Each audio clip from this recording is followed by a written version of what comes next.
source of blessing. Storenge, you are the source of blessing. Pakibati po ang bawat isa ng may kagalakan. You are the source of blessing. Paano yung may kagalakan? May kasamang kagalakan. Amen. Amen. Siyempre kapag nagbabahagi tayo ng pagpapala, dapat masaya tayo. Huwag labag sa loob. Amen. Amen. So, kumusta po ang isang buong linggong pinagpala? Pinagpala po ba? Amen. Amen. Hindi man natin nakikita minsan with our physical eyes, but I know the Lord is blessing you po. Simula po nung linggo na kayo po ay nakatanggap ng salita. At ito po, makakatanggap na naman po muli tayo ng panibago na nakaisalin niyo po lahat.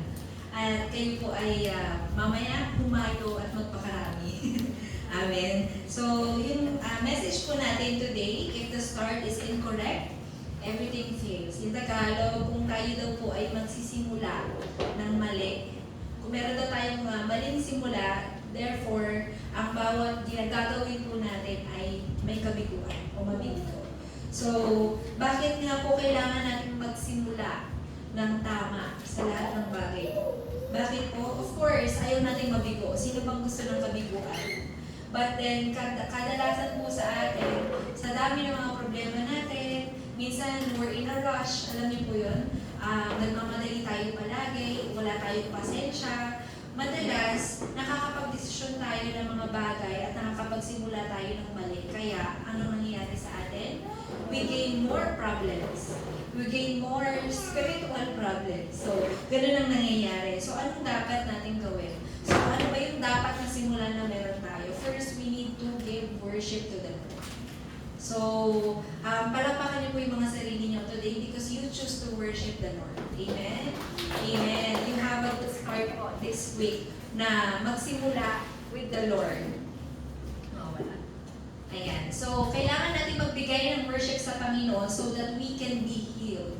Kapag ang puso po natin, ang ating spirito ay may karamdaman, nasasaktan, alam niyo po yun, ang bawat isa po sa atin talagang makakaranas ng kalungkutan. At dahil sa kalungkutan na ito yung nagdudulot sa atin ng kawalan ng karunungan o pagdesisyon sa buhay ng tama. So, kailangan natin palagi na ma-confirm yung covenant o yung salita ng Diyos sa loob ng worship. So, may you confirm po yung covenant na ibinigay sa inyo ng Panginoon so that you can enjoy your start. Amen? Amen. So, aside from worship, kanina po, yung worship po natin, saan po ba nagsisimula yung worship natin? We started in prayer. Tama po ba? Second, praise. So, kapag nag-praise tayo sa Panginoon, dapat maganda yung simula natin. Kung pwede nga, ipalakpak niyo yung mga kamay niyo ng malakas, yung tipong mapula-pula na yung kamay ninyo para lang ipakita niyo sa Diyos na pinupuri niyo siya, Panginoon, pinupuri kita, sinasamba kita, Panginoon. That's how you start praising the Lord. Yung ibibigay mo sa Panginoon, yung lahat mo para lang makita niya na pinupuri mo siya. Ganun po nagagalak ang Panginoon. Ano pa klaseng simula yung dapat natin gawin? Yung simula ng pagsamba sa Panginoon ng tama. If we praise the Lord correctly, therefore po, nagkakaroon po tayo ng bunga ng pagpapala. Ano po yung bunga ng pagpapala na ito? Yung pagpapala ng Diyos na ikaw ay panahan ng banal na Espiritu. So, kapag nag-worship tayo, when you clap your hands, actually, kapag nagka-clap tayo ng hands, nalalagdagan po yung buhay natin, nalalagdagan yung oras o minuto ng buhay natin. Kaya kapag nag-praise tayo, gamitin niyo po lahat ng meron sa katawan ninyo para ibigay sa Panginoon yung pagpuri. Huwag niyo pong sayangin yung oras na to na hindi makita yung buhay niyo na nagpupuri sa Panginoon. Kasi ito yung oras na tinitignan tayo ng Panginoon. O yung anak ko nandito, nag-worship sa akin. Let me see kung talagang nag-worship siya sa akin. So, ano ba yung dapat na covenant na panghawakan natin sa oras ng pagsamba? Siyempre po, yung covenant ni Kristo. Wala na po iba. Yung covenant ni Kristo na tumapos sa lahat ng problema. At higit sa lahat yung panalangin. So okay lang po kung hindi tayo makatanggap ng mga kasagutan sa panalangin. Kasi surely po, there is God's answer po sa buhay po natin. Hindi lang po agad-agad minsan, pero naniniwala po ako na ang Diyos, laging may kasagutan. Minsan, tinuturuan niya lang tayo maging patient eh. Diba? Kasi lagi tayong mga nagmamadali. So, sa Mount Olives po, sa bundok ng Olivo, dun sa bundok po na yon, wala pong ibang itinuro si Jesucristo sa mga disipulo niya kung hindi sinasabi niya na manalangin kayo at maghintay. Morning, day, and night, kailangan niyo pong manalangin at maghintay. Kasi ito po yung paraan ng Diyos para ibigin niyo po sa atin yung kasagutan ng ating panalangin. Kapag ginawa po natin yun, may imprint sa atin yung ganong nature. And kapag na-imprint sa atin yung ganong nature, magiging natural na po sa atin na magsamba sa Panginoon. Amen? Amen. Therefore, magkakaroon po dyan ng kasagutan ng absolute bartisan. Lahat po yan. Everything becomes a blessing kapag ginawa niyo po yan. 300% you will receive the answer. Yung feeling of the Holy Spirit, working of the Holy Spirit, and most especially, yung paggabay po ng Banal na Espiritu po sa bawat isa. Kapag kumilos ang Banal na Espiritu sa buhay natin, ma-receive natin yung power na makapagsimula tayo ng tama. Amen? Amen. So, sa ating intro, we must open the age of We must open the age of, mali ka doon. Ayan, okay. Sorry, ako pala yung mali. Yung sa notes ko yung mali. So, we must start correctly. Kailangan natin magsimula ng tama. Kailangan natin buksan yung age ng tama. Ano po ba yun? Kasi yung age na to, it's full of disasters. Ang dami-daming problema. Ang dami-daming sakuna. Ang daming gera. Ang daming pag-aaway. So, anong kailangan natin gawin? We need to start it correctly. Sa paanong paraan, kagaya ng sinabi ko po kanina, worship. Second, pray. Diba? Inside worship and prayer, papasok po dyan yung kasagutan ng tinatawag nating 3 ages. Ano po yun? Yung pagbubukas ng 3 courtyards. And explain na po natin ito nung Sunday. Kung saan tinutulungan natin yung mga tao na magkaroon ng kagalingan, magkaroon ng kaalaman sa salita ng Diyos. At higit sa lahat, magkaroon ng training, ng skills, lalo na sa ating mga remnants. So, itong bagay na ito napaka-importante. Kapag ni-raise natin correctly ang second generation natin, I mean yung next generation natin, then hindi na po siguro magaganap sa buhay nila yung mga nangyayari sa buhay po natin ngayon. Katulad ng mga naggera ngayon. Bakit po nananatili yung gera hanggang ngayon? Kasi they did not start correctly. Ibig sabihin po nito, patuloy pa rin silang sumusunod sa gawa ng dyablo. Patuloy pa rin nilang pinapakinggan ang boses ng mundo nito.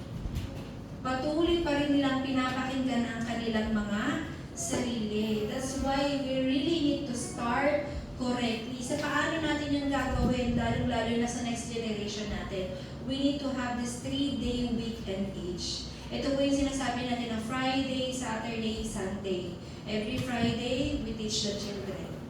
Every Saturday, we gather and sabay-sabay natin damdamin po yung salita ng Diyos. Nagkakaroon tayo ng training with the Word of God. And Sunday, nag-gather tayo to worship the Lord. Ito yung pinaka-powerful na 3 araw na makakasave sa next generation po natin.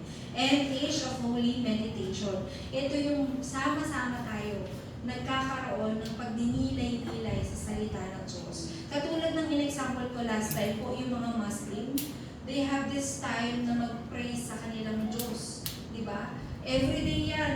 Kapag narinig na nila yung signal, whatever they do, bibitawan nila just to praise their Lord, just to praise Allah.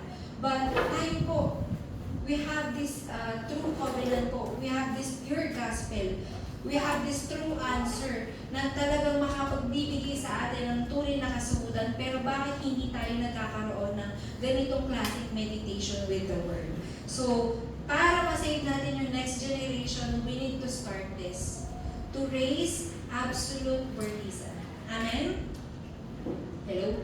Amen. So, paano pa tayo magsisimula? Paano tayo magsisimula? Saan po nagsisimula ang lahat ng po ng simbahan. We need to heal the church. Kailangan natin i-heal yung mga simbahan. Marami po mga simbahan sa Europe, sa ibang bansa, ang dami na nagsasara. Laging sinasabi, ang dami nating naririnig na yung mga simbahan na to nagsasara, tapos nagiging bar na, nightclub. Imagine yun, Temple of God. Ginagawang nightclub, ginagawang party place, di ba? Instead of a place where we can praise the Lord. So, ito yung bagay na kailangan natin baguhin. Sa loob pa lang ng simbahan natin, we have this physical church, pero minsan, yung gulo, yung away, nagsisimula sa loob ng simbahan, and we need to fix this. Kailangan natin i-fix yung atmosphere sa loob ng simbahan. Minsan pa, yung ibang members, yung ibang member ng simbahan, kapag papasok sila sa simbahan, they don't feel like it's church. Tama ba? Hindi nila maramdaman na simbahan ito kasi minsan nagkakaaway-away yung mga miyembro eh. Parang nagsisimba na lang sila for the sake of gusto lang nilang makasama yung ibang kaibigan nila or out of responsibility. But we need to face this kind of atmosphere. Nagsisimba tayo because, bakit po? Kasi kailangan ko magbigay ng pagsama sa Diyos. Dahil kailangan ko ang Diyos. Hindi nyo kailangan tumingin sa ibang tao. Hindi nyo kailangan tumingin sa mga tao sa loob ng simbahan. Susunod na lang yun when we face the Lord with our full faith. Kapag pinakita na sa atin ng Diyos yung tunay na pananampalataya, then we can appreciate each other po. We can be a blessing to each other. So in verse 17 to 18, kung binigyan sila ng Diyos ng kaloob na tulad ng ibinigay niya sa atin noong tayo'y manalig sa Panginoong Jesucristo, sino ako para hadlangan ang Diyos? Diba? So, sino ba tayo para hadlangan yung mga tao na gustong sumamba sa Panginoon? Kailangan magkaroon tayo ng cooperation sa Panginoon. Ang gusto ng Diyos, tawagin yung mga anak ng Diyos niya sa loob ng simbahan. Pero tayo, ang kailangan natin gawin, syempre maging assistance sa kanila. Kailangan natin silang tulungan na mas maunawaan ang salita ng Diyos because we are here. Tayo po yung mga anak ng Diyos. Nang marinig nila ito, tumigil na sila ng pagtuligsa sa halip ay nagpuri sa Diyos. Kasi nung panahon na yun, di ba, yung mga hintil tinutuligsa na they cannot become a child of God. Pero anong ginawa ng mga disipulo ng Diyos? Pinaliwanag nila ang salita ng Diyos. Sino ba tayo to judge them? Di ba? Kasi kahit sila ay mga makasalanan, pero tinanggap sila ng Diyos. So, yung mga pumapasok sa simbahan, we are not perfect po. Hindi tayo mga perfectong tao. Even yung mga pastors natin, we are not perfect. Sabi nga ni pastor, we pasok sa church. Pumapasok tayo sa simbahan kasi mahina tayo. Kailangan natin ng Diyos. Pumapasok tayo sa simbahan para maging buo tayo. Para mag-heal tayo. Para ma-restore tayo. So, kung papasok tayo sa simbahan para manira, magwasa, then hindi ito yung purpose ng Panginoon. Kailangan i-check natin yung sarili natin kapag pumapasok tayo sa loob ng simbahan. Pagpasok mo sa simbahan, you need to check ano yung purpose mo, bakit ka nagsimba, bakit ka pumasok sa simbahan. Yun yung dapat lagi natin tinitignan. Always look upon the Lord. Amen? So, church healing, kailangan i-heal natin yung church. Satan is building a house inside your heart. Lagi mo din i-check yan. Kasi si Satan ay buhay. Kung gaano kabuhay ang salita ng Diyos, always remember that Satan is the king of the air. Siya po ay naninirahan sa hangin. Nahinihingahan mo. So isang inhale nyo lang, pwede pumasok si Satan dyan, lalo na kapag may nakita siyang putas. O isang way para makapasok siya. Pag nakita ka niya, itong taong to, mukhang problema to. Mahina yung pananampalataya na ngayon, dayain natin siya. Ganun. So, itong taong to, mukhang meron siyang anxiety, mukhang nai-stress siya. Dayain pa natin to, lalo natin siyang palulugin. Ganyan ang gawain ni Satan. Huwag kang magsimba. Diba? Huwag kang makinig sa salita ng Diyos. Awayin mo yung members niya sa church. Diba? Siraan mo siya. Ganon. Maraming paraan si Satan para masira yung worship natin. Kasi even Satan knows kung gaano kahalaga ang worship. Amen? Amen. So, always check your heart. Baka nandyan si Satan. Diba? ba? So, ngunit kung ako'y nagpapalayas sa mga demonyo, 29 na lang, hindi mapapasok ang bahay ng isang taong malakas kung hindi mo na siya gagamusin. So, kung malakas ka, kung pinangahawakan mo ang covenant ng Panginoon, tingin mo ba makakapasok pa si Satan? Hindi na. Kasi meron ka ng shield. Meron ka ng kapangyarihan to break the power of Satan, to break the darkness. You have the light of Jesus Christ. Ayan, kala ko nasalita na si Kristo. Kasi hindi ko nakikita yung nagsasalita, sorry. Ayan, so next, we need to heal the church. Do not follow public opinion. Galatians 2:10 to 20. Huwag kayong makikinig sa boses ng ibang tao, hindi yun importante. Kung anong sabihin nila sa inyo, to judge you, to hurt you, huwag mo silang pakinggan. Always focus kung ano ang sinasabi sa inyo ng Panginoon kasi that is what matters the most. Bakit po? Kasi tayo ay mga anak ng Diyos, hindi tayo nila anak. Tama ba?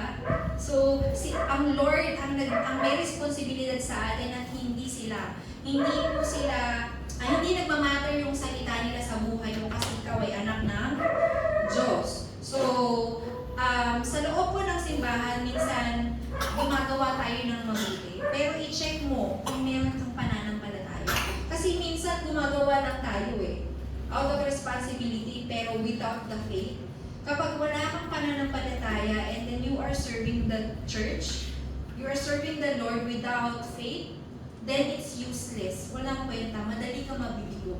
Madali kang masasaktan. Isang kibot lang ng pastor sa'yo, iiyak ka na. Ganyan po kami dati. Kaya we are well trained by pastors kasi iba magsalita pa si pastor so kapag pinagalitan kami. Pero because of that, naging mas matibay kami para ipaglaban yung salita ng Diyos sa buhay po namin, sa sarili namin. Kasi ito yung kailangan natin. So right now, if we are serving the Lord, do it with faith. Amen? If you are doing something, do it with faith. Kasi nakikita yan ng Panginoon. No matter what you do, talagang meron sasabihin ng mga tao sa atin. Kahit anong pag nag-share tayo sa labas, may nasasabi pa rin sila. Tama ba? Pero ignore that. Mag-focus tayo dun sa goal natin na may proclaim yung gospel. And mabigyan natin ng kapurihan ang Panginoon. Choose what honors the Lord. Piliin mo kung ano yung makapagbibigay ng karangalan sa Diyos. Choose kung ano yung makapagbibigay ng kapurihan sa Panginoon. Hindi yung mga trending, yung popular na mga bagay na nakikita nyo online. Yung mga bagay na sinusunod natin, hindi po yan, sandali lang yan. Kumbaga, sabi nga sa trend, di ba? Ang trending, nag-trend siya kasi pinag-uusapan siya ngayon. Pero afterwards, wala na. Pero ang salita ng Diyos, habang buhay po yung solusyon sa buong buhay po natin. Amen? Amen. Choose what God wants. Hindi po yung mga ini-expect ng ibang tao sa atin. Amen? So in Galatians 2:20, you have to do that. Basahin po natin. 20. Kaya hindi na ako, let's confess po. Kaya hindi na ako magbubuhay kayo, kundi si Kristo na ang nabubuhay sa akin. At ang buhay ko ngayon sa katawan ay kinubuhay ko sa pamamagitan ng pananampalataya sa anak ng Diyos na nangharas sa akin at nagdadala sa Kristo. Amen. Amen. Si Kristo na ang nabubuhay sa inyo, so ignore nyo na yung mga ibang bagay. Just praise the Lord. Look upon the Lord. That's it. Wala na pong magiging problema doon. Kapag gano'n ang ginawa nyo, then other people will see you na isang anak ng Diyos. Amen? Amen. So, revive the church. 2 Corinthians 4:4-5. Let's read po. Hindi sila sumasampalataya sapagkat ang kanilang isip ay binulag ng Diyos ng kasamaan sa daigdig na ito upang hindi nila makita ang liwanag ng mabuting balita tungkol sa kaluwalhatian ni Kristo na siyang larawan ng Diyos. So, ito yung gawain ni Satan. Binubulag niya tayo sa mga bagay para hindi natin makita kung ano yung dapat nating sambahin at bigyan ng kapurihan. Sa loob ng simbahan, kadalasan yung ganyan. Instead of mag-focus tayo sa Diyos, madalas, anong nangyayari? Nagkakaroon tayo ng ibang motibo. Nagkakaroon tayo ng ibang iniisip sa loob ng simbahan. Nagkakaroon tayo ng, ang tawag dito, ng maling pagtanggap. Diba? So, ano kailangan natin? I-revive natin yung church sa paraan na panghawakan natin ng mabuti yung salita ng Diyos at doon lamang tayo tumuto. Amen? Amen. So, hindi namin ipapangaral ang aming sarili, kundi si Kristo Jesus bilang Panginoon lamang. So, always say, laging salita ng Diyos ang gamitin po ninyo. Lalo na kapag magbibigay tayo ng mga advices sa ibang tao, mas kailangan nila yun kesa dun sa sariling salita na meron tayo. Kasi minsan mali din eh. Di ba? So next, do not follow Satan. Alam niyo po yun, people love Satan. Hindi lang nila napapansin. We love money eh. We love money, we love leisure things, yung mga bagay na makapagpapaligaya sa ating sandali, we love all of that. Di ba? But do you all know na ang lahat ng bagay na yan ay paraan ni Satan para mawala kayo sa Panginoon? Para makalimutan nyo na merong Diyos kayong kasama, na kayo ay isang anak ng Diyos. So, i-check nyo palagi yung mga ginagawa natin. Sabi dyan sa verse 13, ngunit pagdating ng Espiritu ng katotohanan, papatnubayan niya kayo sa buong katotohanan. Kapag bumaba daw sa inyo ang banal na Espiritu, ipapakita sa inyo ng banal na Espiritu yung katotohanan. So, do not follow Satan. Always follow the Lord. Always follow Jesus Christ. So, you can see the truth. Ang lahat ng sa Ama ay sa akin. Kaya ako sinabing tatanggapin ng Espiritu ang mula sa akin at ipapahayag niya ito sa Kanya. Amen? So, do not follow Satan. Sabi mo sa katabi mo, uy, do not follow Satan. Amen. Do not follow Satan. Bad yun. Bad. Ayan. Second, the cause of healing. Bakit kailangan ba natin gawin yung mga bagay na yan? Bakit? Kasi may problema. Napakalaking problema. Lahat po ng nararanasan natin problema ay nagmula sa tinatawag na fundamental problem. Ito yung original na kasalanan na natanggap natin mula kay Adan at kay Eva dahil sa hindi nila pagtitiwala at hindi pagsunod sa salita ng Diyos. Because of that, napahiwalay tayo sa Diyos at naging kontrolo, anak tayo ni Satanas. Ito yung bagay na kailangan nating pagalingin. Kailangan natin iligtas sa mga tao because of this.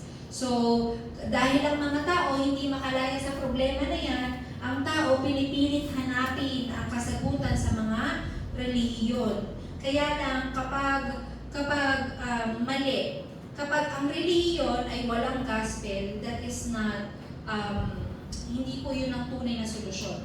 Kapag ang religion ay walang gospel at walang enjoyment with the gospel, ito ang tawag dito ay idol worship.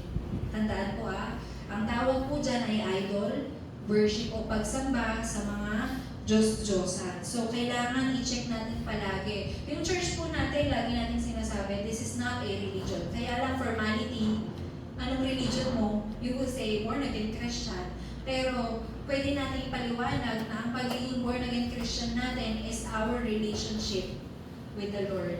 So, kailangan natin maintindihan ang pinagkaiba ng sumasamba sa Diyos at ng relihiyon. Ayan. And next po, physical problem. So, kailangan natin ng panghawakan ng pangako ng Diyos. Kailangan natin pagalingin ang simbahan because we are experiencing physical problem. Alam niyo po yun, yung anak ko pumahika, may upo, hindi na nawala. Every 2 weeks yata may ganon. Inheritance problem kasi meron po ako. I admit po, sa akin po nanggaling yun. Kasi yung generation ng family ko, lahat kami, ang sakit po talaga ng pamilya namin. Sa baga, hika. So, gusto ko maputol na yun and kumakapit po ako sa kapangyarihan ni Jesucristo. Amen?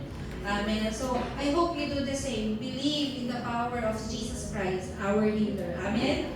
Amen. So, number 3, fundamental solution. What is our fundamental solution? Since the beginning, ito na po ang binibigay ng Diyos sa atin. Tanging si Jesucristo. In Genesis 3:15, offspring of woman. Sino po ito? Si Jesus Christ. Lagi pong si Jesucristo ang kasagutan. And number 2, Genesis 6:14, the ark, Noah's ark. Yung arko ni Noah, ito po ay sumisimbolo kay Kristo, na kapag ikaw ay pumasok doon sa arko na yon, ikaw ay maliligtas. Tama po ba? So, it symbolizes Jesus Christ. Next po nun, after next generation nun, dumating naman ang Genesis 12, 1-3. Pumunta naman kay Abraham. Ano sinabi ng Diyos kay Abraham? Go to the land where I will show you. Because go to the land where you will be safe. Diba? Pinapunta siya ng Diyos doon sa lupain kung saan maliligtas siya. Maliligtas ang lahat ng tao. Ano pong sinabi niya dyan kay Abraham? So number 1, sinabi ni Yahweh kay Abraham, lisanin mo ang iyong bayan, ang tahanan ng iyong ama, at mga kamag-anak, at pumunta ka sa bayang ituturo ko sa iyo.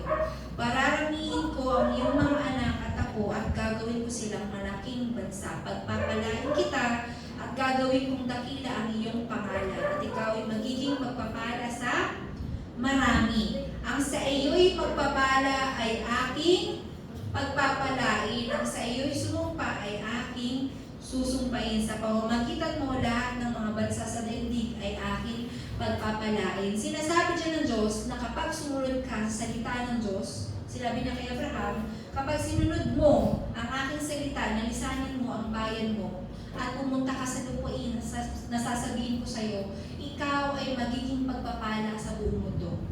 At gayon nga ang ginawa ni Abraham, kaya po hanggang ngayon tayo po'y pinagpapala. Amen. Because we are in the generation of Abraham. Amen. So, yung lahat ng generation ni Abraham, sino po ba ang anak ni Abraham? Isaac. Sino ang anak ni Isaac? Jacob, Joseph, tama po ba? Lahat po sila naging mga successful remnants. Successful disciple leader of this world. So, pinagpala ang lahat ng kanyang henerasyon. And i-claim natin that we are in the generation of Abraham na tayo din ay pinagpapala. Amen? Amen. Exodus 3:18, blood sacrifice. Pinakita na doon na kailangan mag-alay ng dugo. So, it symbolizes Jesus Christ. Isaiah 7:14, dahil dito si Yahweh mismo ang magbibigay sa inyo ng palatandaan. Maglilihi ang isang dalaga at magsisilang ng isang sanggol na lalaki at tatawagin sa pangalang Emmanuel. Ito, binigyan na ng pangalan. Emmanuel. Ano pong ibig sabihin? Kasama natin ang Diyos. So simula pa lang, nung una, Genesis pa lang, pinakita na sa atin yung simbolo na si Kristo po ang ating tagapagligtas. At dumating nga po siya sa Mateo 16:16. Sinabi po dyan, let's all read po. Sumagot si Simon Pedro, ikaw po ang Kristo, ang anak ng Diyos na buhay. Lord, you are the Christ, the Son of the living God. Sinasabi ng Diyos na if you enjoy Emmanuel, if you confess that Jesus is the Christ, your Lord, therefore kayo po ay surely maliligtas. Amen? Amen. So, sinabi niya po dun sa 17 onwards po, you are the rock, and on this rock I will build my church. I will give you the keys of heaven. Diba? Bibigyan ka ng Lord ng susi ng kalangitan. And itatayo ka ng Lord sa ibabaw ng bato. Kayo po ba? Papatayo kayo ng bahay sa ibabaw ng buhangin. Anong mangyayari? Dumaan ang bagyo. Wala na. Diba? Madaling masisira. Pero sinasabi ng Diyos, ikaw ay itatayo niya sa bato. Ibig sabihin, ganun katibay. Mawala tayo sa mundong ito, buhay pa rin yung bato na yun. Diba? Ganun po yung pag-ibig sa atin ng Panginoon. And in Acts 1:1, sinabi niya po dyan, He is the Christ. Dito pinatunayan na si Kristo ay si Kristo. Ano po bang ibig sabihin nun? Na si Kristo ang tumapos sa lahat ng problema. In Acts 1:3, pinaliwanag ng Diyos, pinaliwanag ni Yesu Kristo kung ano ang gamit sa atin ng kaharian ng Diyos. That if you seek the kingdom of God, surely po, kayo po ay maliligtas sa lahat ng oras. Amen? Amen. And Acts 1:8, sinabi ng Diyos, sinabi ni Jesus, do not worry about anything. Kasi if you receive power, kapag bumaba sa inyo ang Holy Spirit, then kayo ay magiging saksi niya. Ano po bang ibig sabihin ng pagiging saksi? Wala na po iba kung hindi matagumpay. Ang lahat po ng ng saksi ng Diyos ay lahat naging matagumpay. Kasi they keep proclaiming Jesus Christ. They keep proclaiming the goodness of the Lord. Kapag ganun po ang sinasabi palagi ng ating mga bibig, kino-confess ng ating mga bibig, ginagawa ng ating katawan, then effortlessly, ang Diyos, ipapakita niya po ang gawa niya sa buhay ninyo. Amen? Amen. So, for our conclusion, lagi po may kasagutan ang Panginoon. Amen? Kanino po?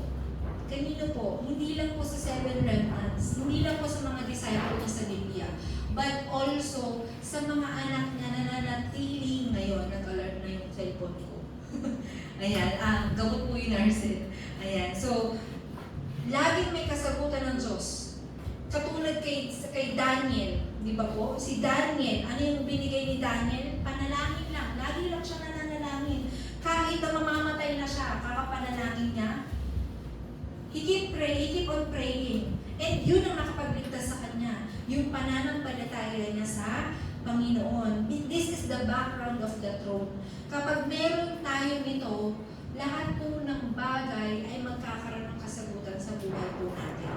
Dahil ito po yung bagay na ibinibigay ng Diyos sa mga anak ng Diyos. Amen? Yung katuparan ng kaharian ng Diyos at yung pagkilos ng kaharian ng Diyos sa buhay natin. Ito yung bunga ng panalangin ng mga anak ng Diyos. Ikalawa, fulfillment. Lahat po yata ng klase ng fulfillment po yan. Nandyan na po. When we obey the Word of God, when we follow and hold on to the covenant, when we worship and pray to the Lord, lahat po ng bagay magkakaroon ng fulfillment. Kasi ever since then, tinutupad na po ng Diyos ang kanyang pangako sa atin. Amen? Sino po ba dito ang hindi tinupad ng Diyos ang pangako sa kanya? Meron ba? Yung iba siguro wala kasi hindi naman nagpe-pray. But if you start praying today, you will see lahat ng pangako ng Diyos tutuparin niya sa buhay ninyo. And number 3, this is very important. Just one person, gamit ang buhay mo. Kapag nakapagligtas ka ng isang buhay, we don't know, baka isang buong family line yung masave natin. Just one person, one family line can be saved. Imagine si Pastor So, nakilala na si Pastora Sheila. Tignan niyo po, yung buong pamilya ni Pastora Sheila na saved na. Amen? Amen. Ako po, hindi ko po kasi namimit lahat ng pamilya ko eh. Ang lalayo po kasi nila, hindi ko sila ma-reach. But I can say na almost siguro mga 80% ng family ko na-reach out ko na at nabigyan na po ng kaligtasan. Amen? Amen. Kung may pagkakataon po, just one person, do it. Proclaim the way of salvation. Kayo, lalo kayo mga remnants, well-trained na kayo dyan sa way of salvation. Use that to save one person and you can save one family line. So, maraming salamat po. Always choose to be influenced by God po. Amen? Amen. So, kapag ginawa natin yon, then our real purpose po will become intentional sa eyes ng Panginoon. Magiging intentional po yung lahat ng ginagawa po natin. I think lagi mo naririnig yung kay Deaconess Mary. Yung maging intentional yung mga ginagawa natin, yung good deeds natin sa Panginoon. Tama po? Amen. Minsan kasi gumagawa lang tayo, sabi ko kanina, without faith, it's useless. So kung may pananampalataya tayo na gumagawa para sa Panginoon, sa kaharian ng Diyos, then the Lord will bless you and your family line. So naway lahat po ng realization, reflection natin today, for today's message ay matake natin into action. Amen? Amen. So palakpakan po natin ng Diyos. Amen. So tayo po'y manalangin. Let's pray. Lord God in heaven, maraming salamat po today for giving us this wonderful message na tanging si Yesu Cristo lamang ang solusyon sa lahat ng aming problema. Please help us, Lord, restore ourselves inside of the covenant. Restore ourselves physically, Panginoon, mentally, spiritually, and most especially, Panginoon, sa harap mo, bigyan mo kami, Panginoon, ng kagalingan, katapangan, na makonquer ang lahat ng bagay, lalong-lalo na si Satanas, na siyang nagwawasak sa bawat puso ng mga anak ng Diyos. Lord, Ikaw ang manguna sa amin. Please help us heal the church, O Lord. Please help us to fix the atmosphere of our church. At lahat po, Panginoon, ng aming buhay, lahat po ng aming miyembro, please help us restore everybody, Panginoon, so that we can be useful for your kingdom, Panginoon. Maraming salamat sa paggamit sa amin for the kingdom of God, para sa ikalalaganap ng word evangelization. Continue to help us, give us wisdom and knowledge so that everything we do it all for your glory, Panginoon.